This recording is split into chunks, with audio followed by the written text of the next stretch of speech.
Хэрэв чи ажил хэрэгч эхнэртэй болохыг хүсвэл түүнд гэр орноо авч явах зав байхгүй гэдгийг хүлээн зөвшөөрөх хэрэгтэй.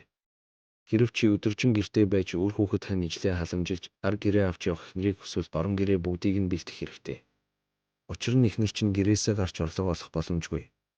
Хэрэв чи хүлцэнгүй даруй эхнэрийг хүсч байгаа бол чи өөрөө бүх зүйлд хариуцлагатай хандаж ноён нуруутай байх хэрэгтэй. Учир нь чи амьдралдаа олон шийдвэрийг ганцаараа гаргах хэрэгтэй болно. Хэрэв чи зоригтой эмэгтэйг хүсч байгаа бол эхнэр чинь өөрийн гэсэн бодолтой, өчирхэг эхнэр болно гэдгийг бүлээн зөвшөөрч зарим үед бууж өгдөг байх хэрэгтэй. Хэрэв чи ганган сайхан эмэгтэйг эхнэрээ болохыг хүсч байгаа бол ирээдүйд зардал өндөр болно. Гоо сайхан чамин хийнцэр зүйлийн өртөг мэдээж өндөр. Хэрэв чи чамбай ажилсаг эхнэрийг хүсч байгаа бол хатуу үг сонсож заримдаа бууж өгч чадах сэтгэл зүйтэй байх хэрэгтэй. Эмэгтэй хүн төгс биш. Тэд бүгд өөрийн гэсэн онцлогтой. Эхнэр хүн бүгдийг амжуулдаг, чаддаг, гийдэг, боддог байх боломжгүй.